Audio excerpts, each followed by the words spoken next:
Boa tarde. Opa, gente. Boa tarde. Oi, boa Tudo tarde. bem? Tudo bem, professor? Tudo bem, Matheus? Tudo bem. Então, vamos lá. Vocês estão bem? Espero que sim. É isso. Então, vamos continuar lá, gente. Opa, PowerPoint errado. Deixa eu ver se está indo certo agora.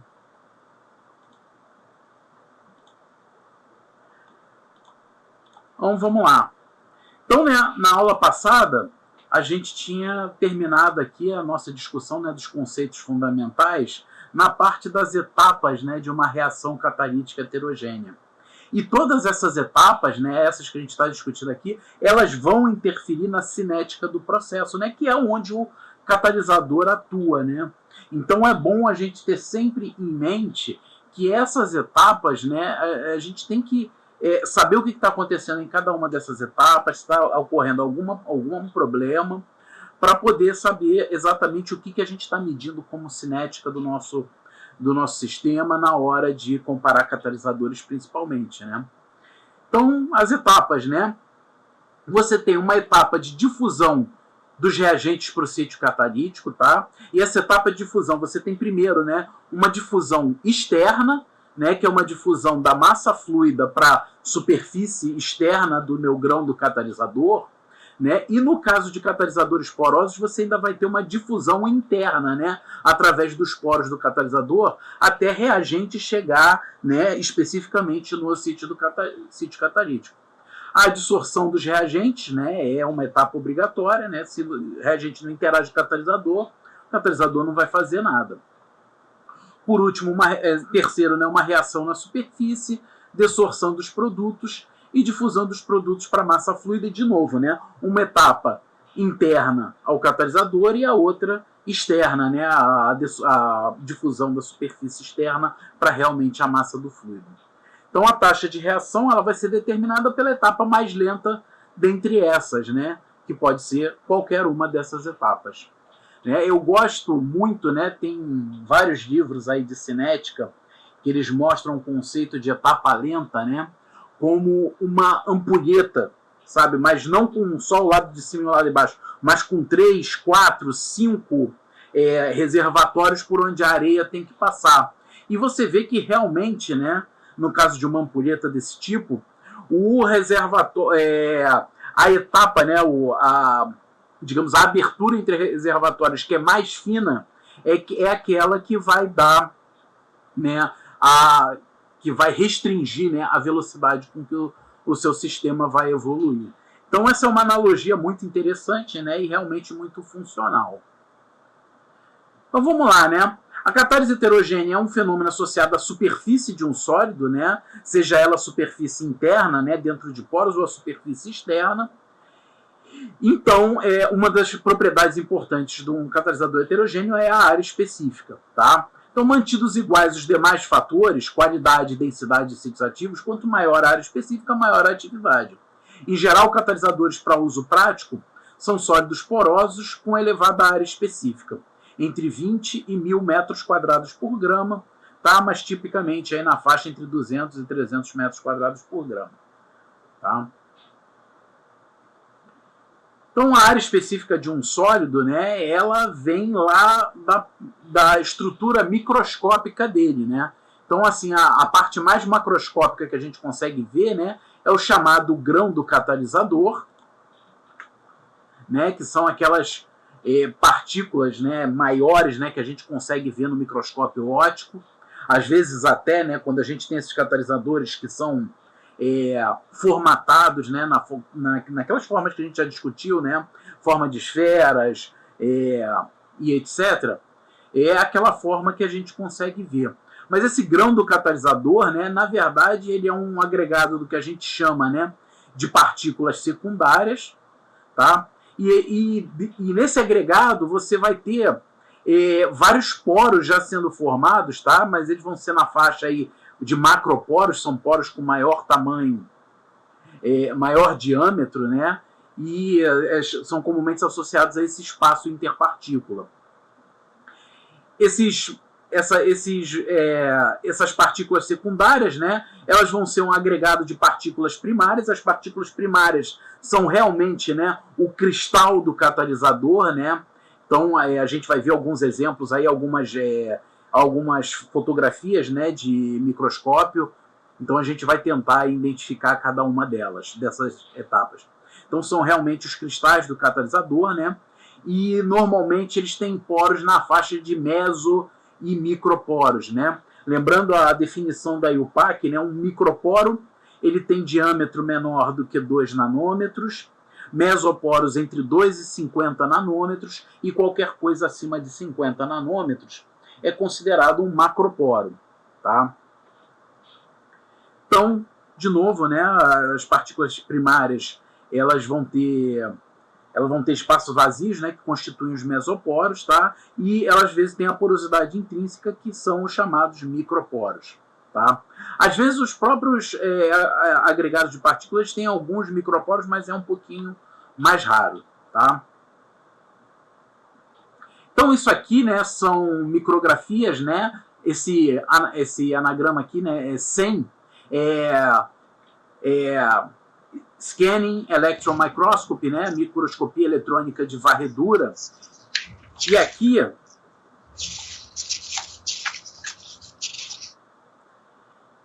E aqui, né, a gente tem todos esses materiais que eu estou mostrando aqui são zeólitas, né? Zeólitas, como eu comentei com vocês, são aluminosilicatos, né? Que eles têm propriedades ácidas. E a única coisa que eu estou variando aqui é a metodologia de síntese. Então, olha aqui como é interessante você... com uma metodologia, você pode ter partículas, né, que elas lembram folhas, tá? Nesse caso aqui, né, dessa estrutura aqui chamada de MCM22. Opa! Enfim, você tem estruturas aqui chamadas de folhas, né? Nesse caso aqui dessa aqui, HZSM5 desilicada, você tem esses formatos de esferas. Tá? Tudo que a gente está enxergando aqui, né? Cada uma dessas folhas aqui, por exemplo, é uma partícula primária. Esses agregados aqui que a gente está enxergando, eles são aquelas partículas secundárias que a gente falou. Nesse caso aqui, cada esferinha, vocês estão vendo essas esferinhas aqui? São as partículas primárias, né? E o agregado, ele forma uma partícula maiorzinha, né? Que são os cristais secundários, tá? Dependendo do método de síntese, né, a gente pode conseguir materiais que não são necessariamente homogêneos, né? Então esse aqui foi um caso interessante, né, que a nossa síntese não deu certo. A gente queria uma zeólita com mesoporos, tá? E aí o que a gente conseguiu foi que o material que tinha mesoporos era amorfo, e o que cristalizou na forma de zeólitas, né, que são esses, tá vendo esses cristais bem definidos aqui, não tinha conseguido colocar alumínio dentro deles. Então enfim, é um erro, mas mostra que a gente pode, né, dependendo do método de síntese, chegar a materiais que não são necessariamente homogêneos. Então aqui nós temos dois tipos, né, de partículas primárias, mas que elas compõem, né, uma partícula secundária de catalisador. Tá? Então aqui tem, né, esse anagrama aqui é para Transmission Electron Microscopy, né, ou microscopia eletrônica de transmissão, tá? E aqui a gente consegue ver, não sei se fica bom aí para vocês, né? Depois vocês podem dar uma olhada direto no PDF. Esse aqui ele tem umas ranhuras, né, na estrutura dele. Tá? Tem várias ranhuras aqui. Essas ranhuras, né, a gente conseguiu enxergar no microscópio eletrônico de transmissão. A gente conseguiu enxergar os mesoporos, né, que a gente conseguiu criar por tratamento nessa zeólita ZSM5. Tá? Do lado direito aqui é um catalisador de hidrotratamento, né, que ele é baseado em sulfeto de molibdênio. E a estrutura do sulfeto de molibdênio, né, é uma estrutura lamelar. Então você olha que ela é feita de várias camadas, né, de MOS2. E aqui, dependendo da orientação, né, se a orientação dessa estrutura que a gente está vendo aqui embaixo, dependendo, se a orientação dessa estrutura estiver perpendicular ao feixe de elétrons que a gente está usando para microscopia, a gente consegue ver os planos cristalinos, tá? Então, cada distância, né? Vocês veem aqui que tem um pretinho, né? Uma linhazinha preta. Essa linhazinha preta é uma camada aqui do meu sulfeto de molibdênio. O que está branco, né, é onde não tem essa camada, é onde o elétron consegue passar mais facilmente, tá? Então a distância entre duas linhazinhas pretas dela é a distância entre duas camadas, né, do sulfeto de molibdênio. Ela tem uma distância de 6,5 angstrom, tá? Então a gente vê aí que a microscopia eletrônica de transmissão ela tem ela consegue enxergar, né, realmente pedaços, né, muito pequenos do nosso catalisador. E especificamente nesses catalisadores de hidrotratamento, né, o número de empilhamento, né, que a gente chama, ou seja, quantas lamelas dessa, né, quantas camadas dessa estão empilhadas, é importante na atividade catalítica desse tipo de catalisador.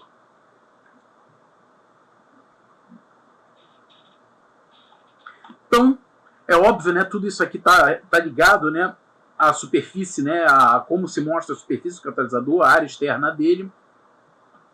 Então, vamos falar um pouquinho sobre a área superfície específica de um sólido, né? Ela pode vir de várias fontes, tá? Então, ela pode vir, né, de poros chamados, né, poros capilares, da fenda, né, entre duas partículas de catalisador. Tem os poros chamados tipo cunha, né, quando essas partículas não são paralelas. Poros do tipo tinteiro, né, que são esses que têm a boca fina, mas é que eles têm um interior maior. Espaços interpartícula, né? Por exemplo, nesse arranjo aqui de esferas, eu tenho formando esse espaço aqui dentro, que basicamente constitui um poro. Né? Segundo a IUPAC, né, como eu tinha falado agora há pouco, microporos têm diâmetro menor que 2, mesoporos entre 2 e 50 e macroporos maior que 50 nanômetros. Tá?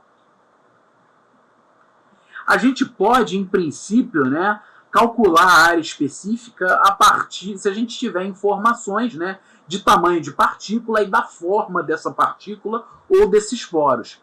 Então aqui, óbvio, né, a gente tem um caso, né, extremamente simplificado, que são a área específica de partículas esféricas, tá certo? Com um dado diâmetro.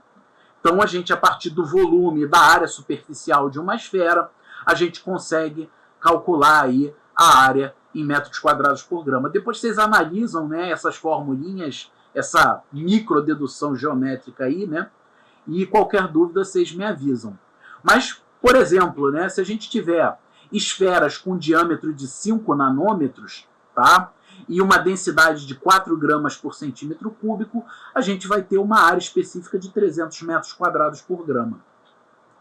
Notem o seguinte, tá? Esse diâmetro de 5 nanômetros, eu cheguei a fazer alguns trabalhos com catalisadores de metais nobres, então platina, paládio, etc. 5 nanômetros já era um tamanho de partícula que não era interessante para mim, porque era grande demais, tá?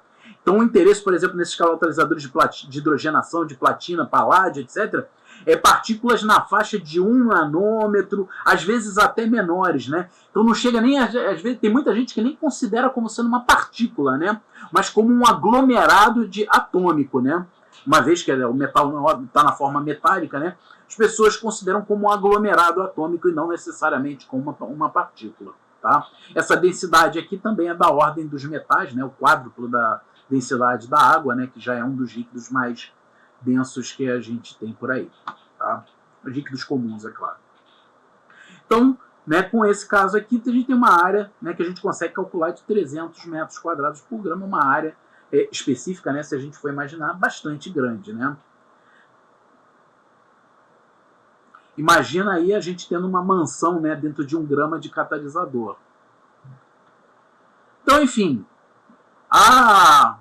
aqui, né, voltando ainda um pouquinho de novo, né, aquela questão, né, de tipo de catalisador, reações típicas, né?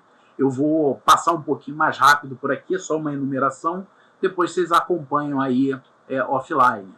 Então, né, os catalisadores, né, as classes de catalisadores mais comuns são os metais, tá? Semicondutores, óxidos e sulfetos, e isolantes, né, que são basicamente reações ácido-base. Então, nos metais, né, as reações típicas são hidrogenação, desidrogenação, isomerização, desidrociclização, né, ainda tem aromatização que faltou aqui, hidrogenólise, oxidação e reações de Fischer-Tropsch que a gente discutiu aí na aula passada, né, que era uma síntese de hidrocarbonetos em série homóloga. Semicondutores, né, os óxidos, eles fazem reações de oxidação, desidrogenação, hidrogenação, e os sulfetos, né, que são muito utilizados aí na indústria do petróleo, nos hidrotratamentos, né, hidrodesulfurização, hidrodesoxigenação, hidrodesnitrogenação, né, que faltaram aqui, mas hidrogenação também e hidrogenólise, né, que é quebra das ligações carbono-nitrogênio e carbono-oxigênio. Tá? Por último, reações ácido-base, né, desidratação, isomerização, polimerização e alquilação. E aqui tem os catalisadores, né, mais comuns em cada um desses casos. Os catalisadores, né, eles podem ser classificados basicamente em dois tipos, né, não suportados ou suportados. Os catalisadores não suportados são chamados de mássicos, né? Eles são aqueles catalisadores que você usa eles, digamos assim, direto, né? Por exemplo, você tem um óxido, você não vai ficar, em geral, você usa aquele óxido direto como catalisador. Então vamos voltar aqui, né, na nossa tabela. Por exemplo, né, um catalisador de desidratação baseado em alumina. Esse é um catalisador mássico, né? Você vai pegar a alumina, é lógico, né? Você vai ter ela formatada, né, numa forma ideal para a sua reação, mas você vai jogar ela direto lá dentro do seu reator, né? Você não vai fazer nenhum tratamento especial. Outros catalisadores, por exemplo, né, são chamados de catalisadores suportados, né? São aqueles, por exemplo, aonde a fase deles, a fase ativa é muito cara, né, para você ficar desperdiçando. Então você imagina um catalisador de platina, né? Imagina você jogando uma partícula de 1 grama de platina dentro do seu reator, né? Isso aí você vai à falência, né? E a área, né, que está sendo aproveitada daquela platina é muito pequena. Então, por exemplo, em catalisadores metálicos, é muito comum você usar eles na forma suportada. Então, por exemplo, você vai pegar essa platina e vai espalhar ela, digamos assim, né, sobre a superfície, né, de um material com alta área específica, como, por exemplo, a alumina, um aluminosilicato, se você precisar de uma propriedade ácida e por aí vai. Tá? Então, de maneira que você aumenta a área específica, você diminui a perda, né, o uso de platina, né, que não está tendo função nenhuma ali, né, que ficaria só no interior do cristal, e por aí vai. Então, materiais que não conseguem adquirir uma área muito boa são normalmente suportados. Aqueles que são muito caros são normalmente suportados, né? Imagina o seguinte, você vai usar dentro do seu reator 1 miligrama de paládio, né, para fazer uma reação de hidrogenação. Cara, imagina você tentando medir e jogar dentro do reator 1 miligrama de paládio e depois tentar recuperar isso. Então é muito mais simples, né, você dispersar esse 1 miligrama de paládio, por exemplo, num suporte de carbono, né? Tem aquele famoso catalisador de hidrogenação lá da química orgânica, o paládio carbono. Então, né, a gente tem esses dois tipos de catalisadores. Os catalisadores mássicos, né, eles podem vir na forma de pós. Então, segundo aí o PAC, né, tamanho de partícula menor que 1 milímetro. Grãos, que são pastilhas, esferas, extrudados, né? A gente já mostrou algumas, as figuras, né, para alguns desses na aula passada. Esponjas, né, são metais porosos. Negros, que são materiais finamente divididos. Tá? E o nome negro vem realmente, né, porque o metal, quando está finamente dividido, ele fica com uma coloração escura. Telas metálicas. Então, algumas reações de amônia são feitas em uma tela de ferro. Tá? Eu já vi isso. E aí, monocristais, filmes e fios. Né? Esses aqui são mais para estudos fundamentais, que seriam, digamos, chamados de catalisadores modelo. Então, só para vocês terem uma ideia, né, esses aqui são reatores, né, de oxidação de amônia, onde a gente tem aqui, né, esse aqui é o reator fechado, esse aqui é o reator aberto sendo olhado de cima, né. Então, você tem várias dessas telas aqui, né. Então, cadê aqui? Esponjas, negro, telas metálicas, né. Então, se incluiria nesse tipo de reator aqui. Então, você tem várias dessas telas aqui, né, com tamanho de poro muito pequenininho e basicamente feita com a base de ferro, né, o catalisador. Catalisadores suportados, né? Então a gente está dispersando a nossa fase ativa, né, num outro material que normalmente tem uma área específica maior.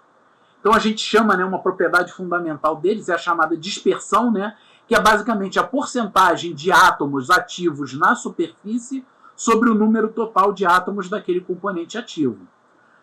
Quando o tamanho de partícula diminui, essa dispersão acaba aumentando, né? Ou seja, quanto menor a partícula do seu componente ativo, né, maior a fração dele que vai estar na superfície. Então, diminui o tamanho de partícula, aumenta a dispersão, aumenta a área ativa por unidade de massa. Logo, né, a gente deve aumentar a eficiência do nosso catalisador, a atividade do catalisador. Os suportes utilizados são geralmente óxidos, tá? Com elevada área específica, volumes de poros e termicamente estáveis. As principais finalidades: melhorar a dispersão da fase ativa, né? Lembra do que eu falei aí da gente jogar aí uma esfera de 1 grama de platina dentro do catalisador? Isso não é eficiente, tá? Dá uma forma definida e estabilidade mecânica ao catalisador. Então vocês lembram aí na aula passada quando a gente falou dos catalisadores estrudados, né? Alguns tinham forma de anéisinho, os outros em partículas, tá certo? Então às vezes é muito mais fácil você fazer isso num óxido do que num componente de fase ativa, tá? Fornece estabilidade térmica ao catalisador quanto à porosidade, área específica e dispersão. Tá? Então ele evita a aglomeração das partículas, né, da fase ativa. E por último, ele pode também participar da reação, como por exemplo fornecendo funções catalíticas complementares, né, o que é chamado de catálise bifuncional. Então imagina o seguinte: se eu tenho um catalisador de platina ou de paládio simplesmente, né, num suporte inerte, ele é um catalisador que ele pode levar, né, de um alcano, né, a um alceno. Ele pode desidrogenar aquele seu reagente produzindo, né, um alceno hidrogênio. Imagina agora que eu posso fazer o seguinte, né, ajustar um pouquinho as condições e fazer agora um catalisador de platina ou paládio num suporte ácido. Então o meu alcano ele bate no meu metal nobre, desidrogena, forma uma olefina, a olefina migra para o sítio ácido, forma um carbocátion, né, o sítio ácido, ou até um sítio básico, né, ele vai ativar aquela olefina, formando um carbocátion. Esse carbocátion ele pode sofrer isomerização de esqueleto, transferência de hidreto, etc. Né? Então ele pode começar aí a mexer, né, no esqueleto daquele hidrocarboneto, tá certo? Através de isomerização. Isso depois, né, devolve o próton para o sítio ácido, né, restaurando o sítio ácido, formando uma olefina, né, com múltiplas ramificações. E essa olefina ela pode ser de novo no sítio metálico hidrogenada, né, com o hidrogênio que a gente está produzindo, e ela sai aí como um alcano ramificado. Então, nesse caso, por exemplo, você vê que partindo, né, de um metal nobre, unicamente utilizando o metal nobre, a gente tem uma reação de desidrogenação. Se a gente ajustar um pouquinho as condições, né, e botar um suporte ácido, a gente pode ter uma reação de isomerização. Tá? Eu não preciso nem lembrar, né, a vocês, mas talvez seja interessante, talvez seja uma informação que vocês não tenham. Por exemplo, isso é muito importante em gasolina. Né? A gasolina, o índice de octano, né, que dá a qualidade de queima da gasolina, ele é maior, né, em moléculas que são mais ramificadas. Né? O pessoal gosta muito de falar da esfericidade da molécula. Quanto mais a molécula parecer uma esfera, né, no sentido de ramificações, né, o hidrocarbono parecer uma esfera no sentido de ramificações, maior vai ser o índice de octano dele. Tá? Lembrando, né, um motor a gasolina, né, é um motor em que você admite o seu combustível, né, admite a mistura o oxidante, né, que no caso é oxigênio, né, é ar que você admite dentro do motor. Depois você comprime aquilo, tá? E o que acontece? Você não pode, a sua mistura ar e hidrocarboneto, ela não pode detonar simplesmente por compressão, tá certo? Então esse índice de octana, né, ele mede a qualidade antidetonante do meu combustível sob pressão. E aí, quando eu chego no máximo de compressão do meu motor, aí sim eu tenho a vela, né, vocês lembram lá, aquela vela, né, que solta uma faísca, gera a explosão que faz rodar o pistão. Tá? Então é basicamente assim que funciona um motor a gasolina. Se eu tenho um motor com uma combustível com índice de octana baixa, eu não consigo comprimir ele completamente antes de ter a explosão. Então o motor ele fica dando aquela rateada, sabe? Vocês já devem aí, né, pelo menos os que dirigem normalmente, né, ou até aqueles que andam de ônibus, né, já devem ter visto quando o motor começa a engasgar, né? É exatamente isso que está acontecendo. Você está com algum entupimento ou com uma gasolina de baixa qualidade que ele não consegue comprimir completamente para fazer todo o ciclo de rotação do pistão. Tá? Só por curiosidade, né, a gente pode comparar isso, por exemplo, com o número de cetano, né, que é uma propriedade do diesel. O diesel, quando ele está dentro do motor, ao contrário da gasolina, o motor a diesel, né, do ciclo diesel, ele não tem a vela. Ele tem que a combustão dele, né, ela tem que ser espontânea por compressão. Então, quando a gente está produzindo um combustível diesel, né, a gente procura moléculas que elas sejam lineares, né, principalmente de cadeia longa, etc., que elas, quando com pressão numa mistura com um oxidante, né, no caso o oxigênio do ar, ela espontaneamente vai sofrer a combustão, né, aquela explosão roda o pistão. Então, no caso do ciclo diesel, né, a propriedade considerada é o número de cetano, né, ela tem essa comparação, né, com o número de octano. Então, isso basicamente só uma, digamos assim, uma informação extra, né, uma curiosidade, mas que são coisas que a gente tem que manter em mente, por exemplo, quando a gente está produzindo um catalisador. Né? Então, por exemplo, lá no laboratório, nosso principal projeto que está ativo atualmente, a gente faz remoção, né, de enxofre, né, de diesel e de gasolina. Então os catalisadores eles não podem ser iguais, porque um catalisador para gasolina ele não pode hidrogenar completamente a molécula, tá certo? Então, óbvio, né, o enxofre, né, no combustível, ele não está sob a forma de enxofre elementar nem de H2S. Ele está na forma de mercaptans, né? Tem a molécula chamada de tiofeno. Depois vocês dão uma procurada na estrutura. A gente vai discutir isso mais à frente. Né? Os dibenzotiofenos e por aí vai, disulfetos. Então o que acontece? A gente não pode, né, sair hidrogenando, né? Os catalisadores de remoção de enxofre, eles costumam ser catalisadores de hidrogenação também. Então a gente não pode sair, quando a gente está trabalhando com gasolina, a gente não pode sair hidrogenando tudo, né? A gente tem que trabalhar com um catalisador que ele consiga remover enxofre, mas não faça a hidrogenação. Tá? Ao contrário de quando a gente está trabalhando com diesel, é o contrário. A gente tira o enxofre, aproveita e hidrogena o que tem sobrando de olefino e aromático lá. Tá certo? Porque isso é benéfico ao combustível que a gente está trabalhando. Tá? Isso influi, por exemplo, nesses casos, né, eu já estou divagando aqui, mas eu acho que esse curso, né, por ser um curso eletivo, é um curso mais de informação. Né? A gente, quanto mais informação conseguir passar para vocês que um dia seja útil, melhor. Então, o que acontece? Essa propriedade, essa diferença de propriedade do combustível vai se refletir na composição do catalisador. Né? Ambos são catalisadores de sulfeto de molibdênio. Mas quando a gente está trabalhando com gasolina, a gente dá preferência a catalisadores de molibdênio dopados com níquel. Tá? E são catalisadores que eles vão atuar melhor na dessulfurização. Quando a gente está trabalhando com diesel, a gente usa catalisadores de cobalto. Né, que esses catalisadores de sulfeto de molibdênio com cobalto, né, dopados com cobalto. Esse cobalto ele faz com que o catalisador tenha uma melhor atividade para hidrogenação também.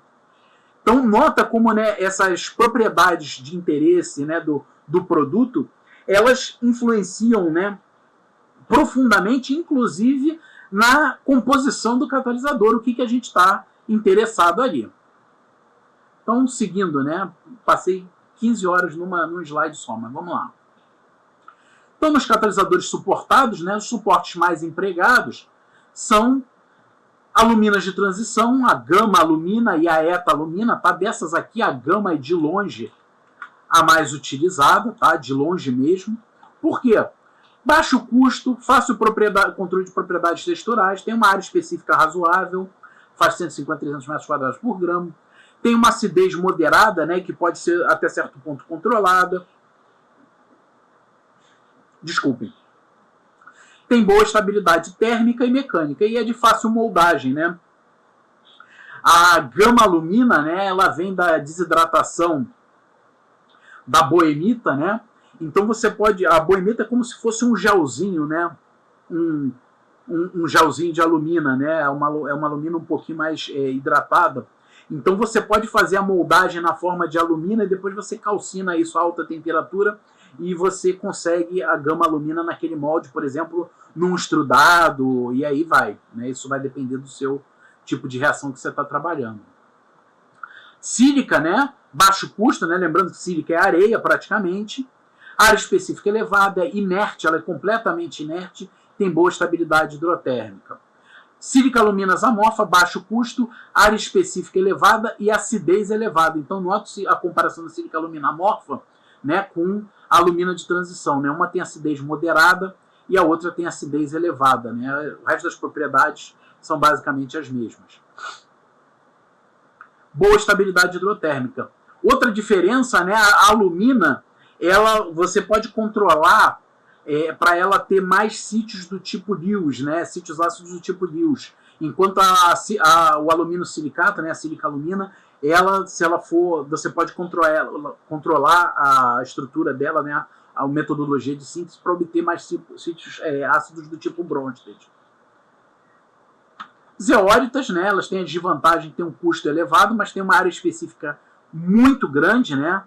Mínimo aí de 500, máximo de 1.000 metros quadrados por gramo, acidez elevada e pode ser facilmente ajustada, estabilidade hidrotérmica, ela tem, né, a possibilidade de você depositar clusters metálicos, né, nos canais e poros delas, você tem uma propriedade que é chamada de seletividade de forma, isso aqui eu vou deixar para a gente discutir lá na frente, mas infelizmente ela tem difícil formatação, né, então ela necessita de uma matriz. Então, uma das coisas que se faz, por exemplo, quando você precisa, né, você quer usar um catalisador tipo zeólita, né, que ela tem difícil formatação, mas você precisa dessa formatação, né, para usar um certo tipo de reator, você faz um extrudado dela com alumina, tá? Você usa a alumina para dar forma a um misto de alumina e zeólita aí. Então você faz um co-extrudado dos dois, costuma funcionar. Carvão ativado, né? Então, lembrando lá da química orgânica básica, os catalisadores de paládio e platina suportados em carvão. Baixo custo, alta área específica inerte. Tá? Esse tem um problema que ele não pode ser regenerado. Lembra que na aula passada, né, a gente falou da desativação dos catalisadores, né? E que o método de reativação mais comum é por você fazer a combustão em ar, né, das coisas que se depositaram ali. Se você fizer a combustão em ar do carvão, ele vai embora. Empregado em catalisadores metálicos para hidrogenação, que a gente acabou de falar. Por aí vai, né? Cerâmica, suportes monolíticos, né? A gente já falou sobre o formato dos suportes, mas a gente vai voltar daqui a pouco mais algumas fotos.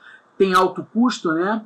E é um bom suporte para o suporte da fase ativa, né? Então você usa cerâmica naquele formato, né, que vai dentro do reator, e naquela cerâmica você recobre com o suporte e depois com a fase ativa. Suporte catalítico, né? Então, né, algumas dessas formas, né, que eu venho falando dessa aula que a gente já discutiu, né, algumas dessas formas são demonstradas nesse slide que tem agora. Então, nota que os monolíticos, né, deve estar aqui em algum lugar, aqui, ó, metálico monolítico cerâmico, espuma, fio metálico. Então aqui grânulo irregular, anéis, esse aqui é minilith, né? Minilítico, deveria ser a tradução. Então basicamente você tem um anel desse com vários canais por dentro dele, esferas, pellets estrudados, trilobo. Então enfim, todos esses aqui, né, como eu falei, eles são utilizados, né, dependendo do tipo de reação e reator, né, que faz então os reagentes, etc. Como eu falei com vocês, né, o nosso objetivo aqui é a parte química do curso, né? Então eu vou deixar isso aqui só como informação, mas a gente não vai se aprofundar em qual é usado em cada caso, tá certo? Então aqui mais algumas figurinhas, tá? Essas aqui são figuras reais. Então você tem aqui a grade, né? Esse aqui é uma grade com material depositado em cima dela, estrudados. Esse aqui é o anel e esse aqui é o wagon wheel, né? A roda de carruagem, né? Como eles chamam aqui no anterior, é esse aqui. Então, né, os monolitos, né, eles podem ter diferentes densidades de canais, né? Então esse CPSI aqui é canais por polegada quadrada, né? Channels per square inch. Então pode ser 200, 400, 600, né? Então você tem uma diferente densidade. Nota que se eu tiver um líquido, né, um reagente na fase líquida, eu vou dar preferência, né, devido à maior densidade dele, aos poros mais abertos, ou seja, menor densidade de canais. Se eu tiver com um gás, né, eu já posso aumentar essa densidade de canais, né, diminuir a diferença, o diâmetro deles. Por quê? Porque a viscosidade, né, da minha fase fluida vai ser bem menor e vai passar por ali muito mais fácil, né? Então tudo isso tem que ser pensado, né, na hora que você está trabalhando. Então, catalisadores suportados ainda é feito do tamanho de partícula, né?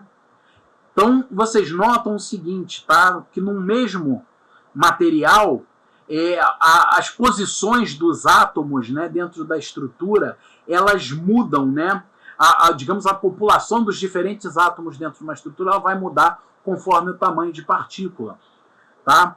Então, vamos imaginar o seguinte, que eu tenho essa forma aqui, né, que é chamada aqui embaixo, que é chamada do cuboctaedro, tá? O cuboctaedro, ele é a forma geométrica mais comum de cristalização dos metais que possuem estrutura cristalina FCC, né? O cúbico centrado na face. Tá? Então, cobre, por exemplo, etc., quando eles começam a formar partículas maiores, eles formam essas partículas aqui, né, nessa fórmula geométrica conhecida como cuboctaedro. Então, nota, né, que eu tenho diferentes átomos, né, desse material em diferentes, digamos assim, ambientes químicos. Nota o seguinte, eu tenho essa fase aqui, essa face quadradinha aqui, essa face ela vai ter uma estrutura superficial diferente da face hexagonal, tá? Esses átomos ainda eles podem estar numa face, podem estar em arestas, né? A aresta seria isso aqui, né? A aresta é a interseção entre duas faces. E você pode ter ainda átomos em vértices, né? Que eles vão ser a interseção entre duas ou mais arestas. Então nota, né, que conforme eu mexo no tamanho de partícula, o número de átomos nessas posições, a relação, né, entre eles varia. Então vamos supor, o número de átomos em vértices, né, que eu chamo de cantos aqui, mas acho que o mais comum é vértice, ele é constante. Tirando, né, o tamanho das faces, né, essa estrutura do cuboctaedro aqui da esquerda, que é grande, ela é a mesma, né, ela tem o mesmo número de vértices, né, ela tem a mesma forma geral que a da direita. Então o número de átomos nos vértices ele é constante. Nas arestas, né, quando eu aumento o tamanho, eu estico essas arestas. Então ela acaba sendo, o número de átomos acaba sendo proporcional ao diâmetro da partícula. E nas faces, né, ela é proporcional ao diâmetro ao quadrado, tá? E acreditem, um átomo numa face hexagonal, um átomo numa face quadrada, um átomo numa aresta, um átomo no vértice, o átomo no defeito que tem em cima de uma face, todos eles vão ter, né, eles podem ter atividade catalítica igual ou diferente. Vai depender o quê? Vai depender da reação, tá? Em geral, as reações elas podem ser classificadas em dois tipos diferentes, tá? Quanto a essa questão de sensibilidade à estrutura. Tem as chamadas reações insensíveis à estrutura. E aí o que acontece numa reação insensível à estrutura? Independe se o meu sítio ativo está numa face, numa aresta, num vértice, independe o ambiente químico daquele sítio, tá? A atividade catalítica vai ser sempre a mesma, tá? Então o TOF, vamos lembrar lá o que é o TOF, né? Moléculas convertidas por sítio ativo. Se todos os sítios ativos têm a mesma atividade, o TOF vai ser igual, independente, né, se eu tenho uma partícula pequena ou uma partícula grande. O TOF independe do tamanho da partícula. São as chamadas reações insensíveis à estrutura. O outro tipo de reação é chamada reação sensível à estrutura. Tá? Onde o que acontece? Para cada um desses sítios aqui que eu falei, né, na aresta, no vértice, na face, na outra face que é diferente, eles vão ter atividades diferentes.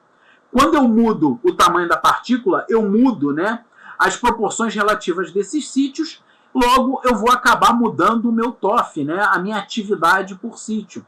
Então o TOF depende do tamanho de partícula.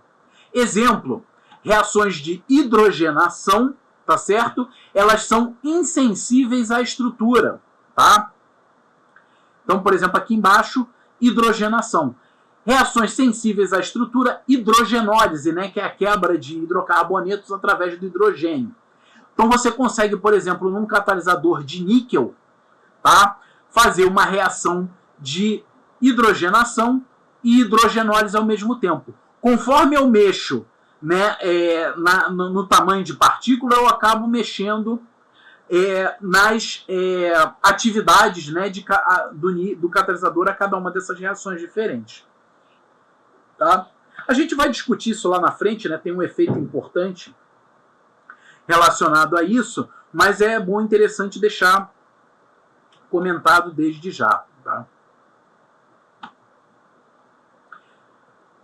Então, aqui, né, o que eu falei, né, reações insensíveis à estrutura, elas são, em geral, ativação de ligações entre ligações peróxido, OH, HH e CH, hidrogenação de elefinas aromáticos, oxidação de CO e álcools, troca hidrogênio e deutério. São reações insensíveis à estrutura. Reações sensíveis à estrutura, em geral, ativação de ligações de nitrogênio, hidrogênio e carbono, carbono. Hidrogenólise, desidrociclização e síntese de amônia, por exemplo. Tá? O suporte, tá, ele pode influenciar na morfologia da nossa partícula. O que acontece? Vocês devem lembrar lá, né, da fisicoquímica de superfícies, né, capilaridade, né, aquelas questões de molhabilidade de superfícies, né, que dependem de molhabilidade de superfícies por um certo material, que dependem da tensão interfacial naquela superfície. Então, a mesma coisa vai acontecer quando você está dispersando, né, uma fase ativa num suporte. Se a molhabilidade for pequena, né, eu tendo a ter um caso parecido com esse aqui. Né? A molhabilidade é pequena, então eu tendo a restringir a interface entre aqueles dois materiais. Se a molhabilidade for grande, né, eu tendo a aumentar, né, a interface entre aqueles dois metais. Né? Tem questões de pureza da superfície, o suporte, né, em condições de alta molhabilidade, né, ele pode começar a migrar e recobrir a sua superfície, né, de catalisador. Tem questões de transferência de elétrons, né? Lembra que se você tiver um suporte mais ácido, por exemplo, né, lembrando que espécies ácidas elas têm menos densidade eletrônica, e você colocar uma partícula de platina ali em cima, você tende, né, o seu suporte ele tende a puxar a densidade eletrônica, deixando a platina mais eletropositiva, né, e isso acaba influenciando, né, em todas as propriedades do catalisador. Tá? Um exemplo aplicado, né, quando você coloca platina em catalisador, em suporte ácido, né, você diminui a sensibilidade dela, né, a sensibilidade dela ao envenenamento por enxofre. Que o envenenamento por enxofre, né, ele depende da retirada de elétrons da partícula de platina pelo enxofre. Se a partícula já está eletropositiva, né, como é o caso quando você deposita ela no suporte ácido, você acaba já tendo essa partícula, uma partícula elétron deficiente, né? Então você diminui a força da interação com o enxofre. Então, lógico, tudo isso são coisas que a gente, né, são estudadas aí na literatura da catálise heterogênea. Tá? Promotores. Isso aqui é uma coisa bastante interessante, tá? E importante. São substâncias, tá, componentes num catalisador que, sem terem atividade catalítica própria, melhoram o desempenho, seja ele atividade, seletividade ou estabilidade do catalisador. Tá? Eles podem atuar de diferentes maneiras. Por exemplo, promotores químicos aumentam a atividade intrínseca dos sítios. Tá? Então, por exemplo, em óxidos, se eu dopar eles com cloreto, fluoreto ou sulfato, eu gero sítios ácidos mais fortes. Tá? Óxido de potássio em catalisador de ferro, né, para síntese de amônia, ele gera uma promoção eletrônica que aumenta a atividade do ferro. Cobalto e níquel, né, lembra que eu venho falando sempre dos catalisadores de hidrotratamento aí no sulfeto de molibdênio. Também é uma promoção eletrônica, né, e eles acabam influenciando nas reações paralelas, né, competitivas de hidrogenação. Irídio e estanho em platina e em alumina, né, em catalisadores de reforma, eles fazem a diluição dos sítios metálicos, tá? Então imagina o seguinte, que eu tenho uma reação que dependa aí de você ter 4 sítios contíguos de platina, né? Então, e essa reação não seja do meu interesse. Se eu começar a diluir a platina, eu vou diminuir a incidência, né, desses sítios contíguos, né, que são comumente conhecidos como ensemble. A gente vai falar sobre o efeito de ensemble lá na frente, mas ele está principalmente ligado a reações sensíveis e insensíveis à estrutura, né, que a gente acabou de falar. Promotores texturais ou estruturais estabilizam a textura, dispersão ou estrutura de fases e superfícies catalíticas. Óxido de cálcio em ferro, síntese de amônia, impede sinterização, né, que é a coalescência e aumento de tamanho de partícula do ferro metálico. Carbonato de bário em prata alumina, né, na epoxidação do etileno, impede sinterização das partículas de prata, que acaba influenciando também na seletividade, né, a reação de epoxidação em relação à combustão total. Alumina em ferro, né, para síntese de amônia, promove exposição de um plano 1,1,1 do ferro metálico. Tá? Ou seja, né, quando você tem uma estrutura, né, digamos, sei lá, uma partícula de ferro, né, que vai catalisar a reação de síntese de amônia, nessa partícula, vários planos cristalinos vão estar expostos, né, em proporções diferentes. Tá? Vocês devem lembrar lá, né, que o ferro ele tem aquela estrutura, né, e dependendo da maneira como você corta aquela estrutura, você vai expor, né, diferentes superfícies dele. Vocês viram um pouquinho disso, se eu não me engano, lá na mineralogia. Não é exatamente o curso mais eficiente do Instituto de Química, pelo menos na minha época não era. Mas, enfim, só para ter o básico, né? A gente não precisa ficar delimitando o plano aqui. Então, quando eu coloco o ferro em alumina, né, ele aumenta, né, a alumina aumenta por conta lá, né, daquelas questões de tensão interfacial, etc. Ela aumenta a exposição desse plano, ou seja, faz ele ficar maior em relação aos demais planos que seriam expostos numa partícula normal de ferro. E isso faz o quê? Esse plano ele tem uma maior atividade e ele acaba, né, influindo na atividade do meu catalisador. Então, né, essa parte, né, de conceitos fundamentais era isso. E aí eu tenho uma dúvida agora em relação a vocês. A próxima parte do curso, né, a gente vai falar de adsorção, tá? Qual é a questão aqui? Eu queria saber como é que vocês estão, o conhecimento de vocês de adsorção, né? Porque é a primeira etapa, né, da catálise heterogênea, né? Você tem que ter a adsorção do seu reagente num sítio ativo. E aí, como é que está aí mais ou menos o conhecimento de vocês? Então, como eu estou fazendo fenômenos de superfície agora, está bem fresco na minha mente. Ótimo. Bom, melhor ainda. Os demais lembram basicamente o básico, que eu vou passar aqui, né, mas vou, digamos, passar mais rapidinho, né, a não ser que vocês não tenham um bom conhecimento. Mas, enfim, fenômeno de superfície, né? Então eu vou passar mais rapidinho. Qualquer coisa, dúvida, vocês tiram lá na frente comigo, né? A gente vai discutindo, né? Aquele famoso, né? Qualquer problema, grita. Então, adsorção, né? O que a gente vai estar mais interessado aqui, né? Que é o mais comum de ser enxergado em catálise heterogênea, é a adsorção gás sólido, tá? Mas eu vou começar geral na adsorção e depois a gente vai partir para as partes que têm mais interesse da gás sólido. Primeiro, né, a nossa definição. Eu tinha uma professora, né, de orgânica lá do Instituto de Química, na época que eu fiz o curso de graduação, que ela tinha uma definição para adsorção que era genial. Ela dizia o seguinte, né, peraí, deixa eu botar aqui. Ela dizia que a adsorção é quando a molécula ia lá e adsorvia. Essa era a definição dela. Na época a gente ria, né, fazia piada, mas se você olhar, é exatamente a definição de adsorção. A molécula vai lá e por algum motivo ela gruda naquela superfície e acabou, entendeu? E ela sai de lá quando não for mais interessante para ela, tá? É uma boa definição, né, apesar das piadas que a gente fazia. Mas é lógico, né, a gente não pode chegar, né, num livro, né, aquele meme famoso, né? Ah, escreve isso aí. Pô, fulano, a gente não pode escrever assim. Então escreve desse jeito, aí coloca uma frase bem mais bonita. No livro, né, nos trabalhos científicos, a gente não pode escrever que vai lá e adsorve. Então, a definição, né, formal, né, aceita pela IUPAC de adsorção é essa aqui em cima.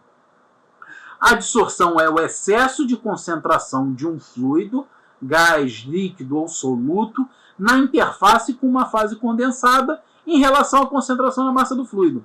Ou seja, ele tem que estar mais concentrado na superfície do que dentro, né, da massa do fluido, né, no que a gente chama de bulk, né, ou seio do fluido, ou massa do fluido. Tá? Então, é isso que é a adsorção. No final das contas, a molécula vai lá e adsorve mesmo. Tá? A adsorção, né, ela se divide em dois tipos fundamentais. A adsorção física, né, comumente conhecida como fisisorção, ou a adsorção química, que é conhecida como quimisorção. Elas têm várias diferenças entre elas, tá? E eu vou enumerar aqui. Primeiro, energia de adsorção. Na física, menor que 20 kJ por mol. É equivalente, né, é próximo às energias de condensação, aos calores de condensação. Na química, é entre 50 e 400 kJ por mol, que é da ordem de grandeza das ligações químicas, tá certo? Nota o seguinte, em catálise heterogênea, né, a catálise vai ocorrer predominantemente pela adsorção química, tá? Por conta dessas energias maiores, né, que permitem quebrar ou ativar ligações dentro da molécula. Energia de ativação, a gente vai chegar a isso lá na frente. A fisisorção é não ativada, né? Ou seja, a molécula ela só cai dentro do poço de potencial, não tem nenhum morro para cima antes. A quimisorção ela pode ser ativada. Especificidade. A adsorção física ela não é específica. Qualquer molécula pode adsorver em qualquer substrato. A adsorção química não, ela é específica. Por exemplo, o hidrogênio ele vai adsorver em metais nobres, vai adsorver em alguns outros materiais, mas não em todos. Tá? Número de camadas, a adsorção física é uma adsorção multicamada, né? Ela é muito comparada, né, com a condensação numa superfície. A adsorção química ela é só monocamada, né? Por conta dessa formação de ligação química com a superfície, a hora que você, né, ligou naquela superfície, naquele sítio, você não consegue mais fazer nada com aquilo, né? Você não consegue começar a jogar outras moléculas em cima que elas não vão ter acesso à sua superfície. Temperatura de ocorrência. Na física, ela é maior, próxima ao ponto de ebulição do adsorvato. Tá? Adsorvato é a molécula que está adsorvendo. Tá? E adsorvente é o sólido onde ele está se adsorvendo. E na química, ela independe do ponto de ebulição, né? Pode até temperaturas bastante altas, ela pode ocorrer. Na física, né, é uma força do tipo Van der Waals. Na química está mais ligada a ligações covalentes ou iônicas. Tá? Então, a questão do processo de adsorção, né, a espontaneidade. Então, a gente lembra lá, né, o ΔG igual a ΔH menos T ΔS, tá? É uma das equações da termodinâmica. A gente sabe que por um processo espontâneo como o nosso, de adsorção, né, que a gente sabe que ela ocorre, ΔG tem que ser menor do que zero, certo? Só que o que acontece? O ΔS ele também é menor do que zero, porque a molécula está passando, né, de um estado na fase gasosa, onde ela tem vários graus de liberdade que estão sendo perdidos quando ela se adsorve. Né? Na fase gasosa ela se movimenta em 3 dimensões, na superfície, né, uma molécula mais solta que ainda esteja dissolvida, ela pode se locomover no máximo em 2 dimensões. Então ΔS é negativo, né, porque é uma perda dos graus de liberdade dessa molécula.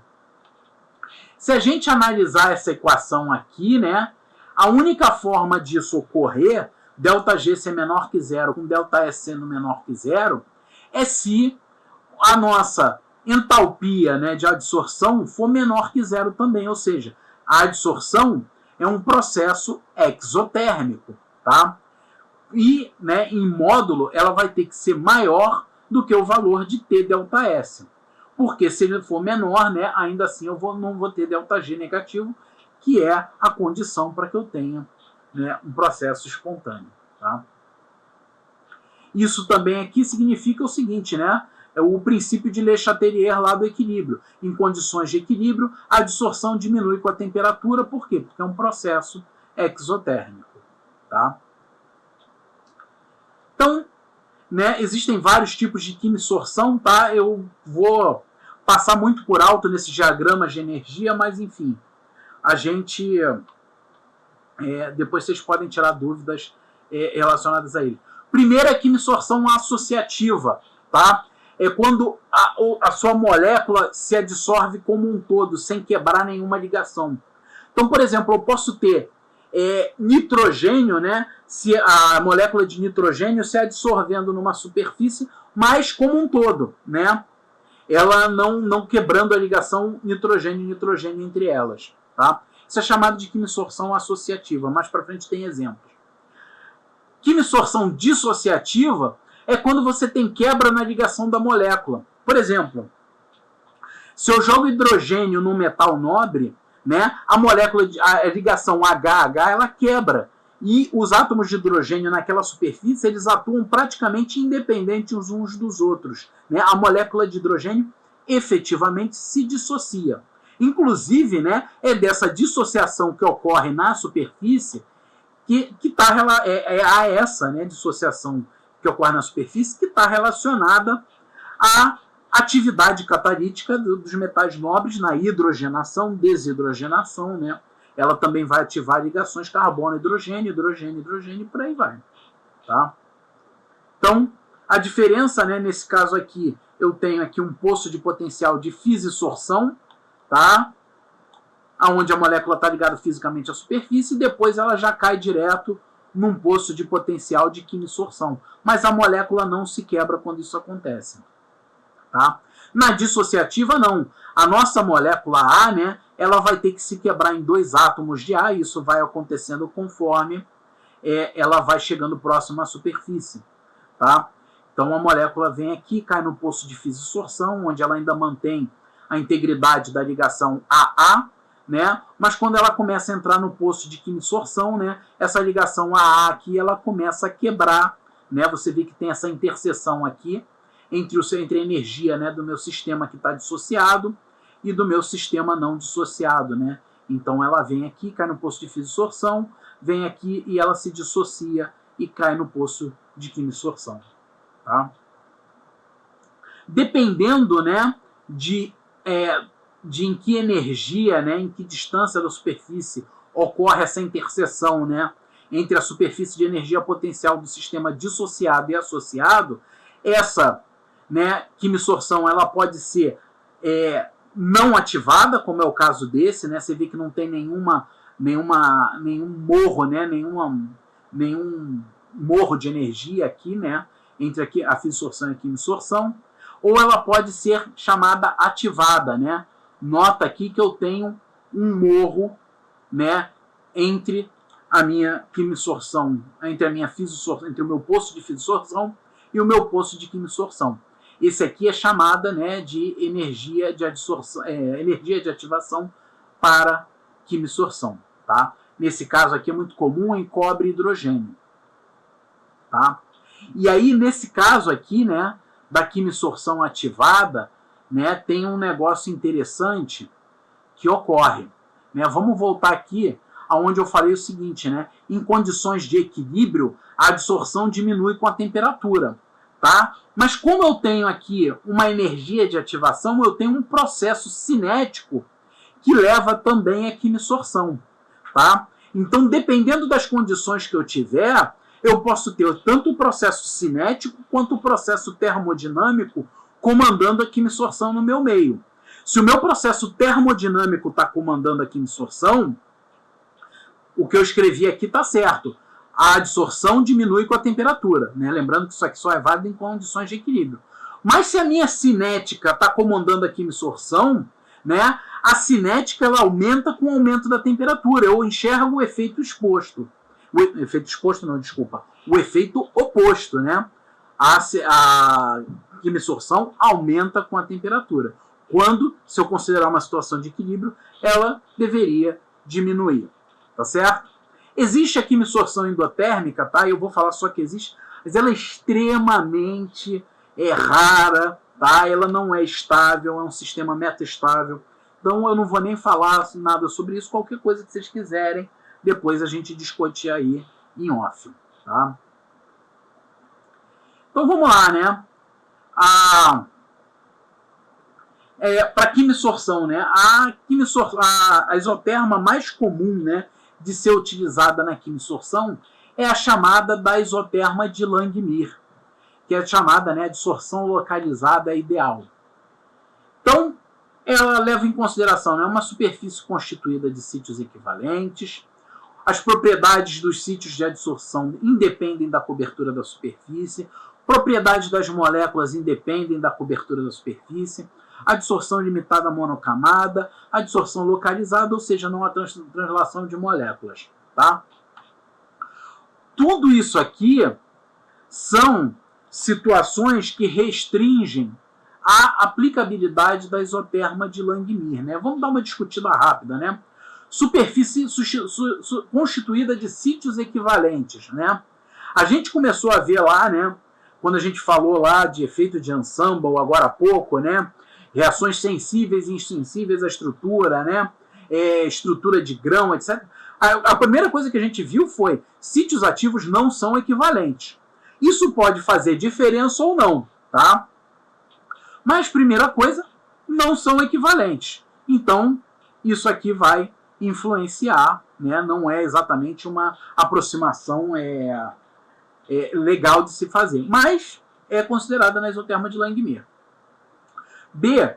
Propriedades dos sítios independem da cobertura da superfície. Ou seja, imagina o seguinte, tá? Se eu adsorver uma molécula ou 100 moléculas, dá na mesma. Tá? Isso também não é muito bem assim. Imagina quando eu tenho uma adsorção, né, em que o meu adsorvato, né, ele retira elétrons, tá? Ele puxa a densidade eletrônica do adsorvente. Né? Então o que acontece? A cada molécula que eu adsorvo, aquele adsorvente ele vai ficando mais elétron deficiente. E, né, como a adsorção ela retira elétrons da superfície, isso acaba, né, dificultando a adsorção de mais moléculas naquela superfície. Então, assim, também não é uma aproximação muito razoável. Propriedades das moléculas adsorvidas independem da cobertura da superfície. Tá? Esse caso aqui é um pouquinho mais razoável, mas a gente tem que fazer o parênteses seguinte. Se eu tiver numa cobertura muito alta da minha superfície, as moléculas adsorvidas elas começam a ficar muito próximas umas às outras. E aí você pode ter questões das moléculas com momento de dipolo elas começarem a vibrar junto umas com as outras, começa a mudar as propriedades dessas moléculas. Tá? Então elas podem ficar mais fáceis ou mais difíceis de serem de adsorver e dessorver. Tá? Adsorção limitada à monocamada, tudo bem, né? A gente está na adsorção química, não tem problema, é isso que a gente espera. E a adsorção localizada, ou seja, não há translação de moléculas de sítio para sítio, esse também é mais ou menos, né? Eu tenho vários problemas que podem ocorrer daí. Eu posso ter moléculas grandes, né? Que apesar da adsorção ser localizada, né? A molécula ocupa mais de um sítio por simplesmente impedimento estérico, tá? Eu posso ter adsorção dissociativa, né? As moléculas se dissociam na adsorção e cada pedaço, né? Cada fragmento dela segue o seu rumo, tá? Então esse último aqui também não é uma aproximação boa, tá? Eu posso dizer isso, apesar das aproximações, a isoterma de Langmuir ainda é hoje a mais utilizada em tudo por conta de quê? De ser mais simples de ser utilizada, tá? E se eu restringir, né? Se eu restringir a cobertura da superfície, né? Não pegar desde uma superfície completamente livre a uma superfície completamente ocupada, né? Se eu restringir a cobertura, né? Para intervalos menores, todas digamos, essas necessidades aqui, elas acabam sendo supridas independente, né, da realidade. Tá? Então, a taxa de adsorção, então, né, como é que a gente consegue demonstrar, né, a isoterma de Langmuir? Tem duas maneiras. Tá? A primeira é através da cinética. Taxa de adsorção, calcula a taxa de desorção. Quando as duas são iguais, eu estou no meu equilíbrio termodinâmico. A outra é eu escrever como se fosse uma constante de equilíbrio, tá? Essa aí é mais comum de você achar em livros. Então vou falar daqui da cinética, tá? E até porque ela tem umas coisas que são mais interessantes quando a gente for pegar os casos mais específicos mais à frente. Então primeiro, né? A taxa de adsorção. Número de moléculas que se chocam com a superfície por unidade de tempo. Tá? Isso aqui é na teoria de cinética dos gases, vocês já devem ter visto lá em processos cinéticos. Isso aqui é chamado de Z, né? E é multiplicado pela probabilidade da molécula se adsorver. Tá? Então vamos começar vendo, né, o que é esse PA aqui, né? Ou seja, a probabilidade da molécula se adsorver. Se a gente admitir que cada choque com um sítio desocupado conduz à adsorção, a probabilidade de adsorção é simplesmente a fração de sítios vazios na superfície. Tá? Então, esse meu PA vai ser o quê? Sítios vazios dividido por sítios totais, né? Essa fração de sítios vazios. E a gente chama isso, né? Essa fração de sítios vazios, a gente chama normalmente de 1 menos θ, né?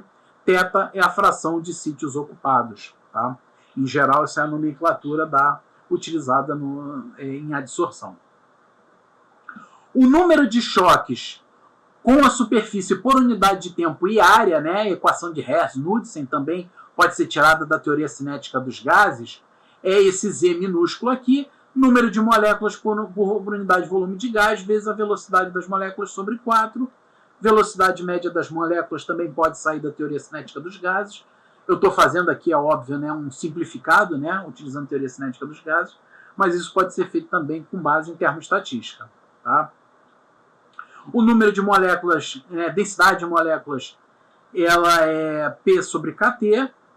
Então, né, esse Z minúsculo aqui, né, que é a equação de Zerr-Knudsen, tem esse formato aqui. Tá? Z é a taxa de colisões por centímetro quadrado. Se eu chamar de sigma zero a área de um sítio, a taxa global, né, que é o que a gente precisa calcular, Z maiúsculo, é essa aqui, sigma zero, Z minúsculo S. Tá? Então a minha taxa de adsorção, RA, vai ser igual a um bando de constantes vezes o número de sítios vazios, né, que é os sítios totais menos os ocupados, vezes a pressão. Tá? É óbvio, a gente está considerando uma aproximação, né, que aqui a gente admite que todo choque com sítio desocupado conduz à adsorção. Isso em geral não é verdade. Tá? Então você ainda tem aqui um parâmetro, né, de proporcionalidade que a gente chama de S, né, o sticking probability, né, que é 0,3 a 0,6, que a gente multiplica essa expressão para conseguir resultados mais acurados. Tá? A taxa de desorção, né, é uma constante de desorção vezes o número de moléculas na superfície. Tá? Eu ainda posso expandir essa constante de velocidade aqui através de uma equação do tipo Arrhenius, tá? E no equilíbrio eu fico com essa expressão aqui, que pode ser simplesmente simplificada, né, para isoterma de Langmuir do jeito que a gente conhece. Θ igual a BP sobre 1 mais BP, onde B é o quê? É essa reunião enorme de constantes aqui, tá? E também pode ser colocado como sendo a constante de equilíbrio de adsorção.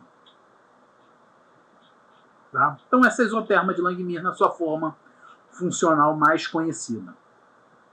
Tá? É óbvio, isso aqui eu estou assumindo o seguinte, né? Cada molécula se adsorve em um sítio, não há dissociação e por aí vai. A gente pode começar a mudar. Por exemplo, a adsorção em um par de sítios. Tá? Ou seja, a molécula, né, ela se adsorve como uma molécula, né, diatômica, ela vai se adsorver em 2 sítios vizinhos. Tá? Então a taxa de adsorção nesse caso vai ser igual, vai ser proporcional não ao número de sítios, mas ao número de pares de sítios vezes a probabilidade de ambos estarem desocupados. Tá? A probabilidade de um sítio estar vazio é 1 menos θ, de 2 sítios estarem vazios é 1 menos θ vezes 1 menos θ. O número de pares de sítios, né, SP, vai ser o número de vizinhos, tá certo? Que cada sítio vai ter, isso é a definição desse NV aqui. Esse é o número total de sítios. E eu divido por 2. Por que eu divido por 2? Para não contar 2 vezes cada par de sítios na superfície, né? Porque quando eu tiver o átomo A vizinho do átomo B, esse par vai ser contado tanto no A quanto no B. Então eu divido por 2 para contar ele uma vez só. Tá? Então o meu número de pares de sítios vai ser NV vezes S sobre 2. E lembrando que o θ agora, né, é 2 vezes o número de moléculas adsorvidas sobre S, e não é mais igual ao número de moléculas adsorvidas simplesmente. Tá? Algumas modificações aqui nas taxas.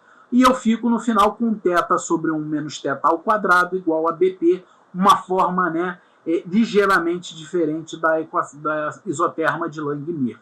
Tá? Mas essa aqui ainda é conhecida como isoterma de Langmuir, tá? Nesse caso por uma adsorção em um par de sítios. Posso também fazer a adsorção dissociativa, tá? E aí o que acontece? A adsorção dissociativa, para adsorver, eu vou precisar de um par de sítios, que é o caso anterior, mas para dessorver, né, que no caso da adsorção em par de sítios, eu considerei, né, a adsorção das moléculas, a dessorção das moléculas como um todo. Agora não. Eu tenho a dessorção, ela requer a combinação de 2 fragmentos adsorvidos em átomos adjacentes. Tá? Então eu vou precisar do quê? Do número de sítios vizinhos, né, onde está o seu átomo inicial, e multiplicar isso pela probabilidade daqueles sítios vizinhos, né, estarem ocupados. Tá? Então eu tenho aqui basicamente, né, uma constante de dessorção, né? A probabilidade vai ser proporcional ao número de vizinhos, né? 2n é o número de fragmentos, e também a probabilidade vai ser proporcional ao número de fragmentos, e θ é a probabilidade de sítio ocupado. E aí, de novo, né, fazendo as nossas equações de equilíbrio aqui, eu chego a uma equação aqui ligeiramente também diferente para isoterma de Langmuir. Dessa vez é θ igual a BP elevado a meio sobre 1 mais BP elevado a meio. Tá? Então essa aí seria, né, a isoterma de Langmuir para adsorção dissociativa. Tá? Exemplos: quimsorção dissociativa, sistema de platina mais hidrogênio. Tá? A gente usa esse sistema, né, essa propriedade da adsorção do hidrogênio nos metais nobres para titular, né, determinar a fração exposta da platina, né, o quantos átomos de platina eu tenho expostos no meu catalisador.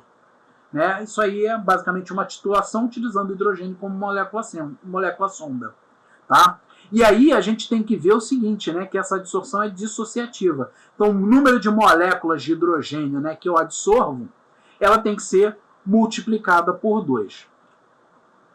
No caso do paládio, tá, a mesma coisa ocorre, Mas o paládio, essa quebra aqui na isoterma de adsorção, ela é porque o paládio, além de adsorver hidrogênio, ele consegue absorver hidrogênio. Qual é a diferença?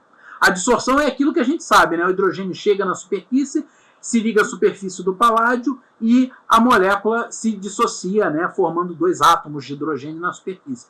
A absorção do hidrogênio pelo paládio é quando o hidrogênio, né, migra para dentro da estrutura do paládio e ele forma, né, uma estrutura do tipo hidreto de paládio lá dentro. Tá?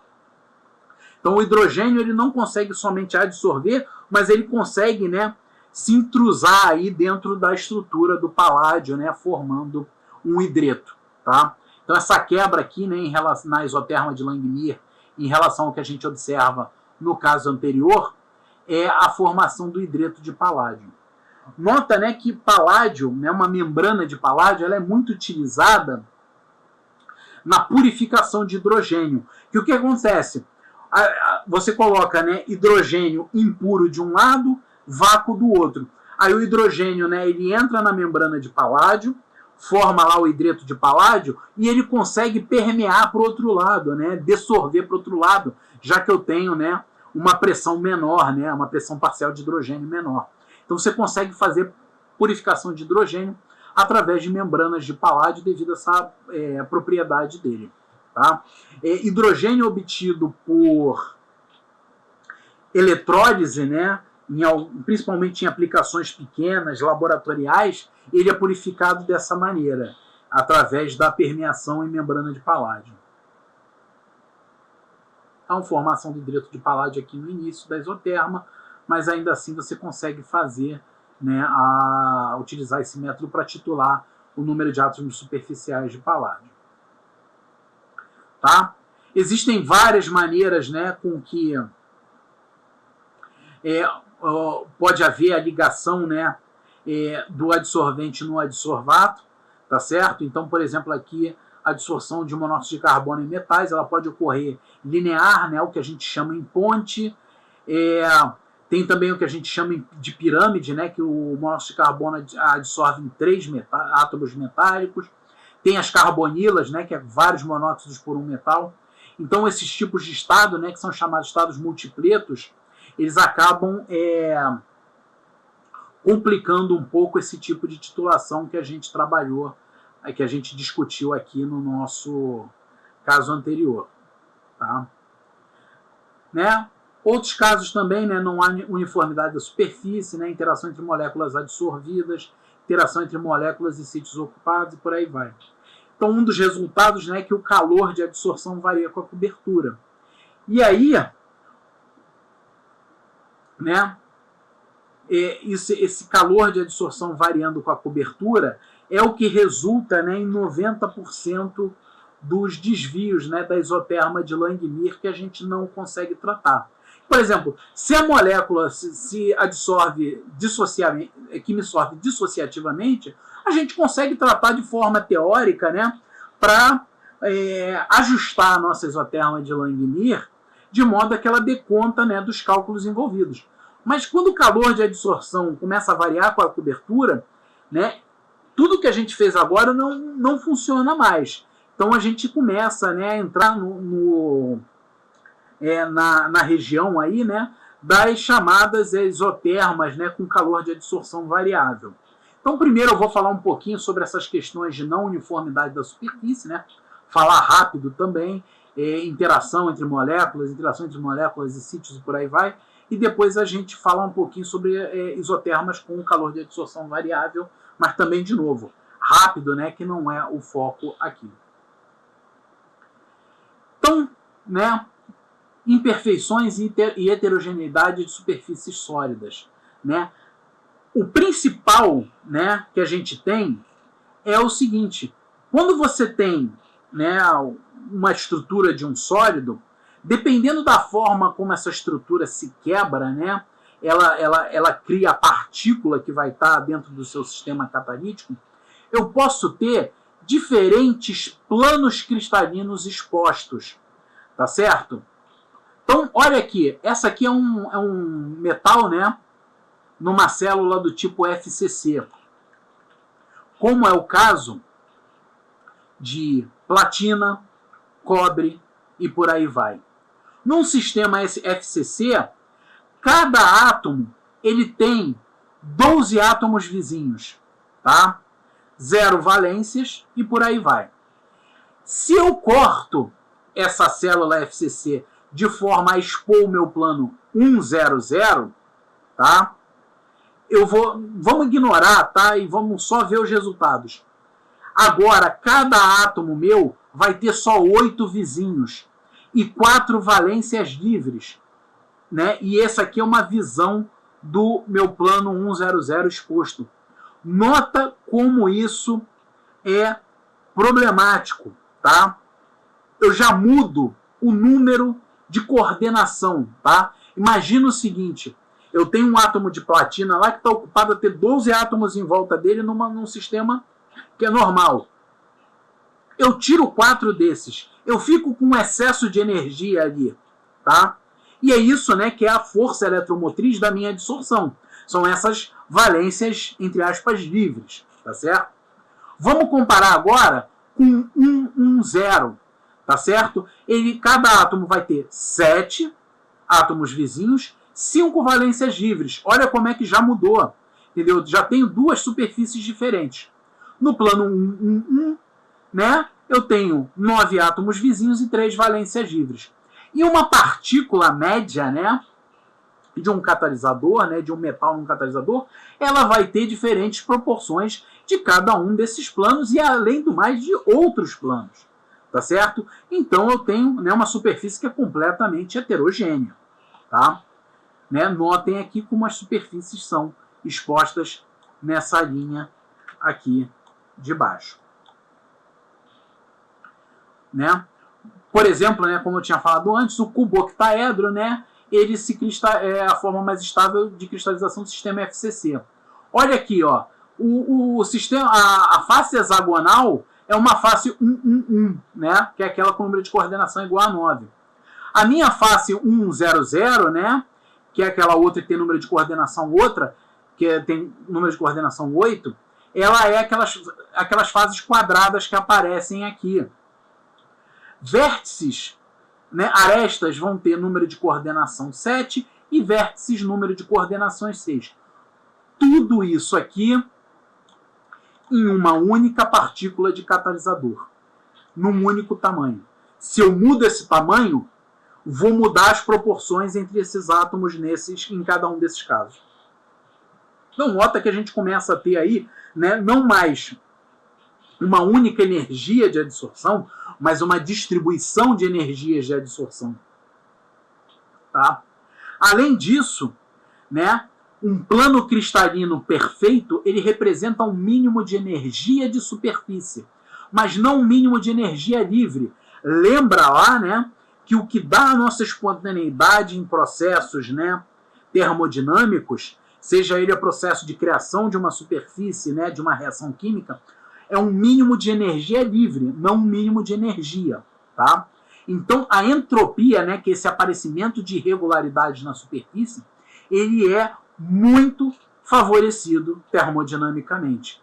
Então, você nunca vai achar, pro lado errado, nunca você vai achar aqui nesse hexágono, né, do nosso cubo octaedro, você vai achar um plano 1 do sistema FCC perfeito. Você vai achar uma zona igual essa que está desenhada aqui. Você vai ter terraços, né, que é o plano em si, vai ter degraus, vai ter cantos, esquinas, vacâncias, né? Esses átomos perdidos aqui, que é chamado de adátomo, né? Esses buracos aqui são chamados as vacâncias, né? Cadê o 4 aqui? Olha o 4 aqui, a esquina aqui. Entendeu? Então você vai ter uma mistureba de coisas, né? Tudo isso favorecendo, né, a heterogeneidade, né, a distribuição de energias de adsorção. Tá? Defeitos cristalinos, tá? Não vou entrar em detalhes sobre eles. Mais defeitos, né, de planos cristalinos, deslocações, né, como são chamadas. Tem vários tipos de deslocações. Tá? Sítios, né, ácidos e básicos superficiais, por exemplo. Né? Se a gente pegar uma gama-alumina, Olha a quantidade de sítios diferentes que podem ser observados na superfície da gama-alumina. E todos eles vão ter acidez diferente, né? E você vai ter uma distribuição desses dentro da superfície. Esses aqui de cima são só os de Bronsted. Se você desidratar ela, você ainda começam a aparecer os dirios, né? São os pares ácido-base dirios aqui. Então, ou seja, são muitos tipos de sítios com energias diferentes, tá? Então aqui, né, é só vendo, por exemplo, né, a gente faz aqui, né, um esquema, né, onde a gente adsorve piridina num catalisador ácido, tá? E aí você consegue, tirando o infravermelho da piridina adsorvida, você consegue, através dessa banda aqui, essa banda aqui, né, ela é proporcional aos sítios, a piridina ligada nos sítios dirios, e essa outra banda aqui é proporcional à piridina ligada nos sítios de Bronsted. Eu estou tentando desenhar um B aqui com o mouse, mas vocês estão vendo que está difícil, tá? Então, o que acontece? O que a gente faz? A gente adsorve piridina, tira o infravermelho e depois a gente começa a aquecer para favorecer a dessorção dessa piridina. E aí o que acontece? A dessorção ela ocorre primeiro nos sítios mais fracos. E aí a gente faz essa análise de novo lá no laboratório em diferentes temperaturas. E aí a gente consegue o quê? Uma distribuição de acidez, né? De forças, né? De concentração de sítios ácidos em função da força ácida deles.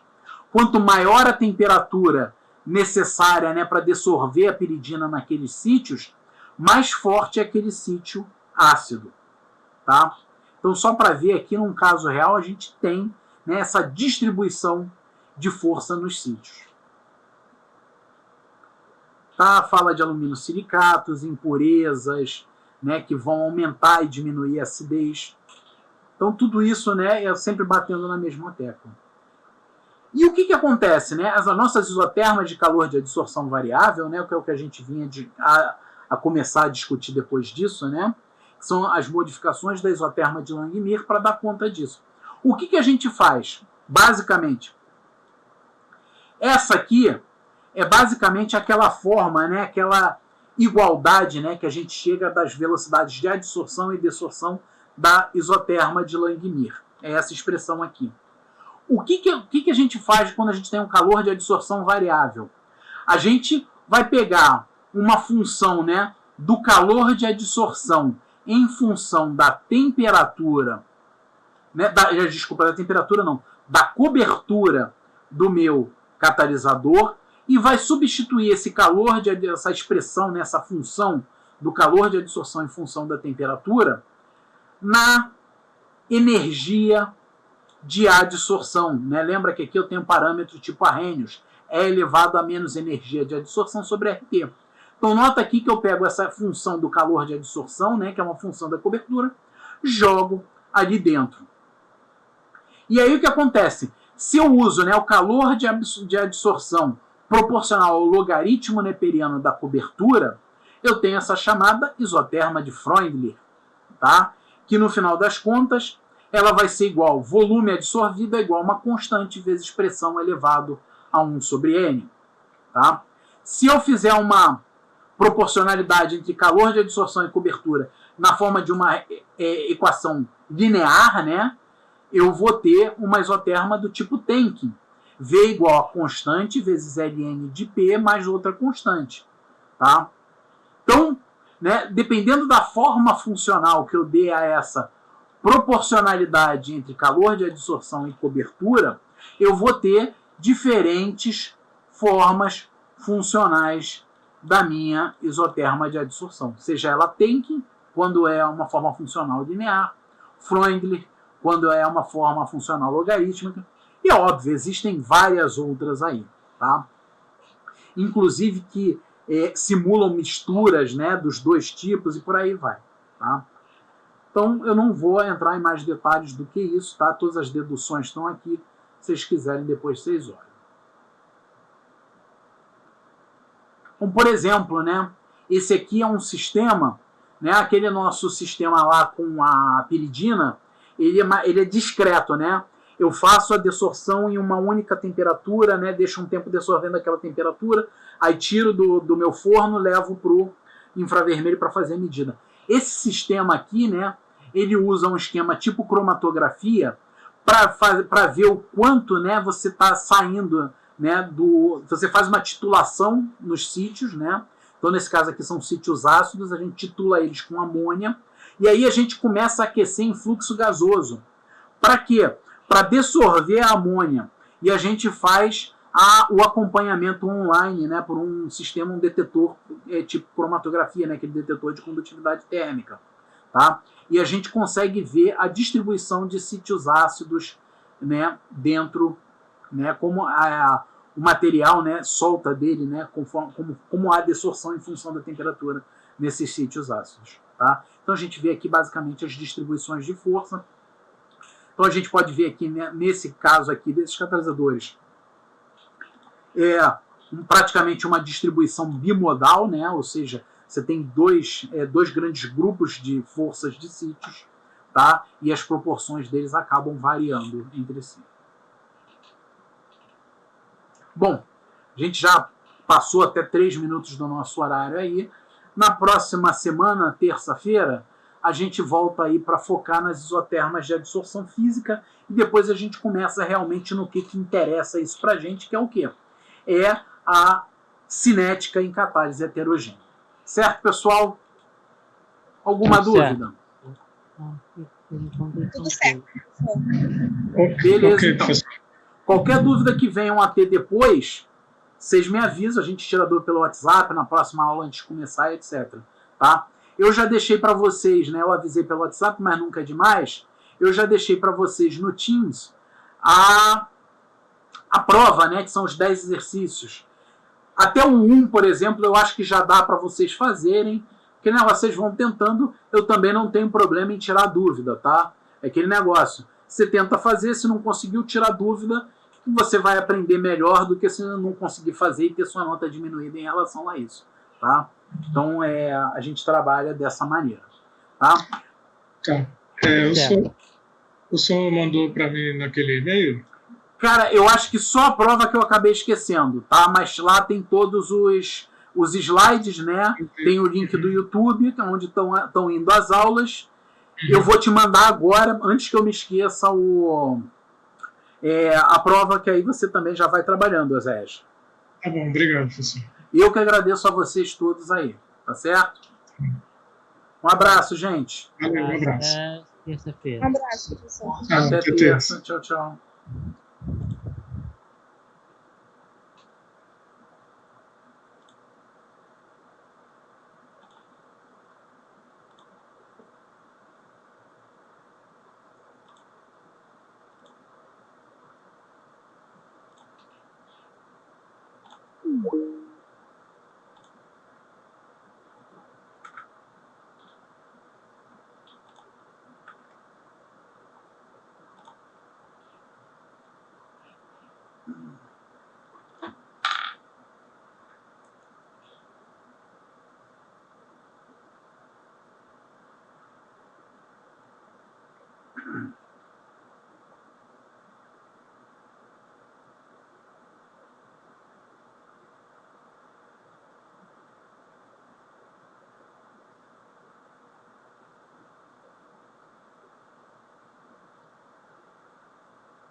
Opa, Weberton, tudo bem? Então, primeiro, né, boa notícia em relação ao computador do Shimadzu, tá?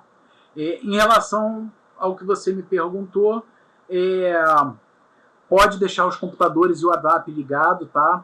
Isso aí não há problema nenhum. Esse final de semana agora já normalizou, né? Eu dou um pulinho aí no sábado só para dar aquela, né, olhada aí para ver se está tudo certo, né? Se não tem nada pegando fogo, né? Bater na madeira aqui porque tá foda, né? Esses anos de 2020 e 2021, melhor a gente nem brincar com essas coisas, tá? E o cara da Shimadzu vai aí na segunda, não é isso? Então eu vou aparecer aí na segunda, né, para ajudar aí